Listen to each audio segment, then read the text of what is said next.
नमस्कार, NMF news पर आप सभी का बहुत स्वागत। मैं हूं आपके साथ अभिषेक पुंडी। मोहन भागवत साहब का एक बयान इस वक्त बहुत वायरल हो रहा है।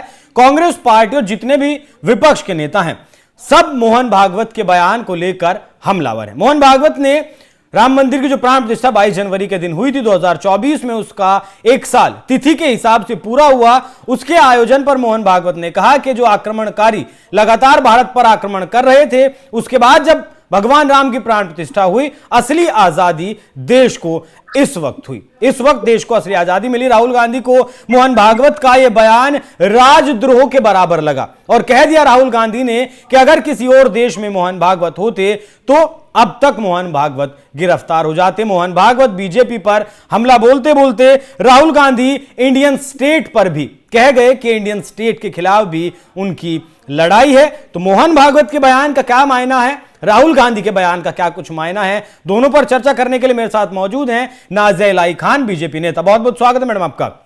हर हर महादेव, हर हर गंगे। सबसे पहले मोहन भागवत के बयान की बात करेंगे कि मोहन भागवत ने जो ये बयान दिया कि असली आजादी देश को 22 जनवरी के बाद मिली, वो किस परिप्रेक्ष्य में दिया गया बयान था? नहीं, आरएसएस के जो चीफ है मोहन भागवत जी, उन्होंने बिल्कुल सही और स्पष्ट बात अपनी रखी है और बिल्कुल सत्य बात को उन्होंने देश और दुनिया के सामने रखने की कोशिश की है और देश और दुनिया ने समझी भी उनकी बात को। और गांधी परिवार या विपक्षी दल जो 2024 के लोकसभा इलेक्शन में कुश्ती कर रहा था, दोस्ती कर रहा था, और अभी दिल्ली के इलेक्शन में कुश्ती चल रही है। अरविंद केजरीवाल गरिया रहा है राहुल गांधी को, राहुल गांधी गरिया रहा है अरविंद केजरीवाल को, असदुद्दीन अवैसी सबको गरिया रहा है।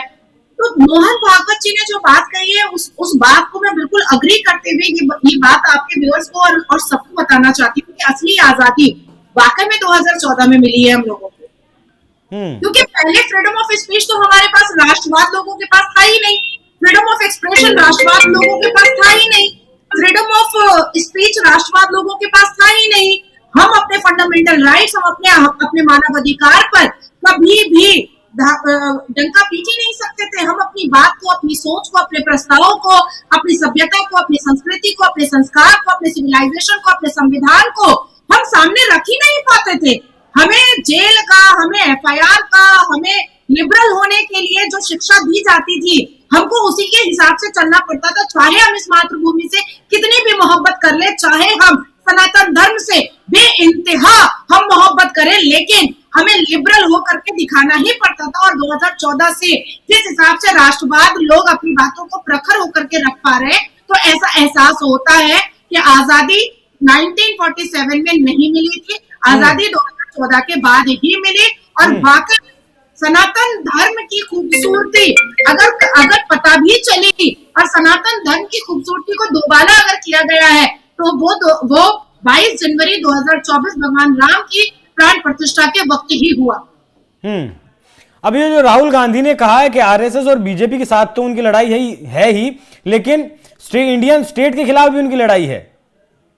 देखिए, राहुल गांधी जब 24 नंबर अकबर रोड से निकल करके 9 नंबर कोटला मार्ग जा रहे थे, तो अकबर रोड छोड़ते वक्त बाबर का मुरीद और अकबर की चाल और चलन पर चलने वाला एंटोनियो खानदान का आखिरी चश्मो चिराग थोड़ा सा बावला हो गया, थोड़ा सा रंजिश में आ गया। अकबर रोड जो छूट रहा था ना, वही अकबर, बाबर, औरंगजेब और शाहजहां के मुरीद अगर अकबर रोड छोड़ेंगे तो थोड़ा सा बावलापन तो दिखाएंगे। बाबर के कब्रिस्तान पर पूरा खानदान जाकर फूल चढ़ाने वाला गांधी परिवार अकबर रोड छोड़ेगा तो थोड़ी सी नफरती भाषणबाजी और थोड़ी सी नफरती तबलीग तो लोगों के सामने और अपने पार्टी के, कांग्रेस पार्टी के कार्यकर्ताओं के सामने हिंदुओं को कोस करके और शराब करके तो करना ही था, नहीं तो कैसे चलता। आपकी दूसरे सवाल का जवाब मैं जरूर देना चाहूंगी। इंडियन स्टेट से तो कांग्रेस आज से नहीं लड़ रहा है, एक जमाने से लड़ रहा है। हाँ, वो तो हमेशा यूनियन ऑफ स्टेट भारत को बोलते हैं, भारत तो बोलते नहीं है। आरएसएस, राष्ट्र स्वयं सेवक संघ के चीफ मोहन भागवत को सिर्फ टारगेट नहीं किया है राहुल गांधी ने, या आदरणीय प्रधानमंत्री मोदी जी को टारगेट नहीं किया है राहुल गांधी ने। राहुल गांधी ने पूरे भारत के हिंदुत्व को टारगेट किया है। इस आरएसएस के शाखाओं में अनकाउंटेबल लोग ह्यूमैनिटेरियन ग्राउंड पर काम करते हैं, वो फिलैंथ्रोपिस्ट की तरह काम करते हैं, वो विसल ब्लोअर की तरह काम करते हैं, वो ह्यूमन राइट्स पर काम करते हैं, वो सोशल वर्क काम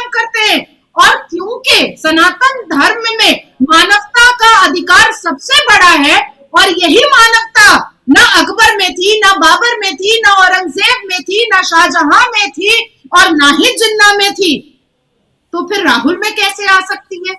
तो इसलिए तो आरएसएस भी बुरा लगेगा, आदरणीय प्रधानमंत्री भी बुरे लगेंगे ही राहुल गांधी को। ठीक है, आपकी पार्टी की तरफ से कई आरोप लगाए गए। जेपी नड्डा ने कहा कि कांग्रेस का घिनौना सच अब उनके नेता खुद उजागर कर रहे हैं, और यह भी कहा गया कि राहुल गांधी ने इंडियन स्टेट के खिलाफ जंग का खुलेआम ऐलान कर दिया है। यह जॉर्ज सोरोस के प्लेबुक से आया है। एक और बयान आपकी पार्टी का है कि मोदी का और भारत का विरोध तो कर ही रहे थे, लेकिन यह संयोग नहीं है, प्रयोग है। जॉर्ज सोरोस द्वारा प्रायोजित भारत तोड़ो का यह एक एजेंडा है। एग्जैक्टली देखिए, जॉर्ज सोरोस की एक कंपनी पश्चिम बंगाल में, जब हम और आप पैदा नहीं हुए थे, मैं 80s की बात बता रही हूँ, तो उस वक्त भी सोनिया एंटोनियो के हाथ में ही जॉर्ज सोरोस ने वो पश्चिम बंगाल में बालीगंज के पास वो कंपनी डेवलप हुई थी, जिसकी सारी फंडिंग जॉर्ज सोरोस ने किया था, और उसका देख रेख और उसकी ओनरशिप जो थी वो सोनिया एंटोनियो के पास थी। तो जॉर्ज सोरोस राजीव गांधी के मरने के बाद सोनिया एंटोनियो और उसके बच्चों का अगर कोई गार्जियन बना तो वो जॉर्ज सोरोस ही बना है। तो जॉर्ज सोरोस अगर भारत के टुकड़े करवाने के लिए बात करेगा, फंडिंग करेगा, तो वो तो बिल्कुल तलवार चाटेगा ही राहुल गांधी। हर हाल में तलवार चाटना पड़ेगा।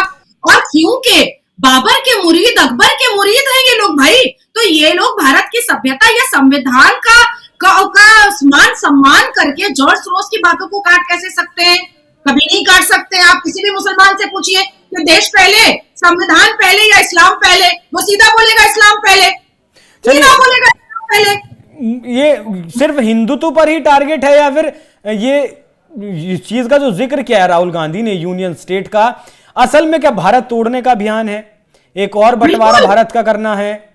असल मकसद मुझे नहीं लगता कि सिर्फ हिंदुत्व पर टारगेट है। नहीं, ये स्ट्रैटेजी क्रिएट हो रही है, धीरे धीरे बन रही है। पहली बार जब आदरणीय प्रधानमंत्री मोदी जी भारत के प्रधानमंत्री बनकर आए तो सोनिया एंटोनियो को लगा कि दूसरी बार मेरा बेटा इनको हरा देगा। जब दूसरी बार और भी प्रखर अंदाज में आए तो भी लगा कि तीसरी बार मेरा बेटा हरा देगा। अब जब तीसरी बार हम और भी ताकतवर होकर के आए और इतनी खूबसूरत अलायंस पार्टी करके हमने अपनी सत्ता बचा ली, अब सोनिया एंटोनियो को लग रहा है कि अब्बा जॉर्ज सोरोस जो है राहुल गांधी का डुप्लीकेट अब्बा, राजीव गांधी के मरने के बाद, ये वही चाल चलो जो नेहरू ने जिन्ना के साथ चल करके पाकिस्तान बनवाया और भारत के टुकड़े करवाए, वही चाल अब चला जा रहा है कि अब मुसलमानों को और भी उकसा रहा है गांधी परिवार और विपक्षी दल, ताकि फिर से एक बार एक और इस्लामिक देश बने। तैयार है? अच्छा, एक और इस्लामिक स्टेट। अच्छा, एक नक्शा आजकल चल रहा है नाजिया जी, जिसमें म्यांमार है, बांग्लादेश है, मिजोरम है, मणिपुर है। देखिए, मणिपुर में जो चल रहा है, लगातार जो चल रहा है, वो प्रायोजित बताया जा रहा है, वो प्रायोजित है।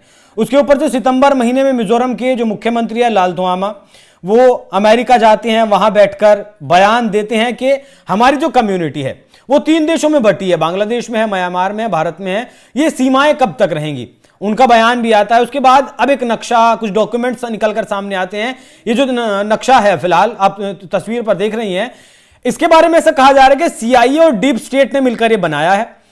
इस जगह को एक क्रिश्चियन स्टेट बनाने की तैयारी है। बांग्लादेश पर नजर रखी जा सके, भारत पर नजर रखी जा सके, चीन पर नजर रखी जा सके। कहीं इसके लिए तो कोई तैयारी नहीं है? 2027 में इसे पूरा करने की बात कही जा रही है। जॉर्ज सोरोस के नेतृत्व में जिस हिसाब से मुरीद बनकर के गांधी परिवार और एंटोनियो परिवार काम कर रहा है, जॉर्ज सोरोस तो यही चाहेगा ना कि एक क्रिश्चियन देश बने। ईसाई और खसाई कभी अलग नहीं होते हैं, इस बात को अभिषेक जी आप गांठ बांध लीजिए। और भारत देश के जितने भी हिंदू हैं उनको भी गांठ बांध लेना पड़ेगा कि ईसाई और खसाई कभी अलग नहीं होते हैं। उनकी स्ट्रैटेजी, उनका सोच, उनकी हर एक चीज बिल्कुल मैच करती हुई होती है, बिल्कुल एक जैसा सोचते हैं। तो जॉर्ज सोरोस तो ये चाहेगा ना कि उसका पलड़ा भारी हो। अमेरिका में सम्मान दे दिया गया जॉर्ज सोरोस को? दिया जा सकता है, ऐसी कोई बात नहीं है, दिया जा सकता है, लेकिन भारत में उसका क्या वैल्यू है, भारत वो आ सकता है कि नहीं आ सकता है, भारत में उसके पैन खोले जाएंगे ना उसके कच्चे खोले जाएंगे, ना उसके पूरे परिवार के कच्चे खोले जाएंगे, ये बड़ा मैटर करता है। राहुल गांधी पॉलिटिशियन राहुल गांधी अमेरिका में तो नहीं है ना, भारत में है ना। राहुल गांधी वाकई में फुल टाइम पॉलिटिशियन हैं? नहीं, राहुल गांधी वाकई में और सही तरीके से देखा जाए तो वो जॉर्ज सोरोस का दलाल है, जो पैसे के लिए भारत देश को बेचने के लिए और पैसे के लिए अपने नाना की तरह भारत देश को तोड़ने के लिए तैयार है। मतलब चुनाव चल रहा है दिल्ली में, दिल्ली के विधानसभा चुनाव में आपका अस्तित्व खत्म है। 2020 में 2.5% आपको वोट मिला, उसके बावजूद भी आप एक रैली करने जाते हैं, वो भी सीलमपुर जैसी जगह पर जहां 50% से ज्यादा मुस्लिम है। 2020 के दंगे के दौरान जिस जगह की सबसे ज्यादा संलिप्तता रही दंगों में, जो कहर बरपा, वहां आप जाते हैं, रात को जाते हैं, 7 बजे जाते हैं, लोग वहां होते नहीं है। उसके बावजूद अरविंद केजरीवाल पर आप हमला नहीं करते, तो समझ नहीं आ रहा कि वो पार्टी को बचाना भी चाहते हैं दिल्ली में पार्टी के अस्तित्व को या नहीं। खैर, मोहन भागवत ने जो बयान दिया वो धार्मिक परिप्रेक्ष्य में दिया था, हिंदुओं के परिप्रेक्ष्य में दिया था। राहुल गांधी अब पार्टी नहीं बचाना चाहते हैं, उनको भी पता है कि उनकी पार्टी नींव सन्नाटा हो चुकी है। वो अब जॉर्ज सोरोस के साथ मिल करके, भारत के टुकड़े करके, क्रिश्चियन देश बना करके वहां पर अपनी बीवी बच्चों के साथ वहां का प्राइम मिनिस्टर बनने की कोशिश कर रहा है।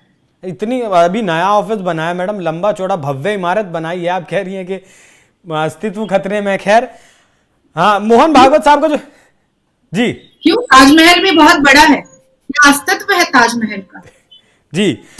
तो मोहन भागवत साहब का जो बयान था वो राम मंदिर के परिप्रेक्ष्य में था, जो आक्रमणकारी लंबे वक्त तक आक्रमण किया भारत में, अरबों ने किया, मुगलों ने किया, अंग्रेजों ने कब्जा रखा, उस परिप्रेक्ष्य में मोहन भागवत का बयान था। लेकिन राहुल गांधी का कहना कि मोहन भागवत ने राजद्रोह किया है, उन्हें अब तक गिरफ्तार कर लिया जाता अगर किसी और देश में होता।